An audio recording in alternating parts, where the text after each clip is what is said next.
थकीत कराबाबत जिल्हा परिषदेने ग्रामपंचायतीच्या बाजूने निकाल देऊनही कर देण्यास टाळाटाळ करणाऱ्या RGPPLने आता 7 दिवसात करातील 25% रक्कम देण्याची कबुली दिली आहे. कराबाबतची चर्चात्मक बैठक बोलावून आमदार भास्कर जाधव यांनी कंपनी प्रशासनाला कोंडीत पकडले. त्यामुळे कंपनी प्रशासन नरमल्याचं चित्र बुधवारी पाहायला मिळालं. तालुक्यातील अंजनवेल, वेलदूर, रानवी या ग्रामपंचायतीचा 2 वर्षाचा कर RGPPL कंपनीने थकवला होता. आमची सरकारी कंपनी आहे, आम्ही कर MIDCला देऊ असे म्हणत येथील 3ही ग्रामपंचायतीला कर देण्यास नकार देणाऱ्या कंपनी प्रशासनाला अखेर निकालाप्रमाणे कराबाबत सकारात्मक निर्णय घेण्याची वेळ आली आहे.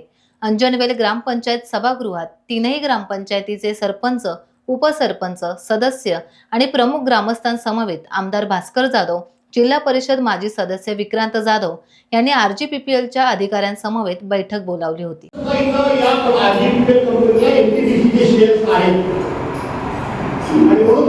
सोलापूरने निर्णय असा दिला की ज्या एनटीपीसीचे शेअर्स या कंपनीमध्ये आहेत त्या इथल्या कंपन्यांचा कर हा आता सरकारकडे गोळा करण्याच्या ऐवजी डायरेक्ट ग्रामपंचायतीला दिला जावा अशा पद्धतीचा. टाइम्स डिजिटलला लाईक करा, सबस्क्राईब करा, शेअर करा आणि बेल आयकॉन दाबायला विसरू नका. पाहत रहा टाइम्स डिजिटल.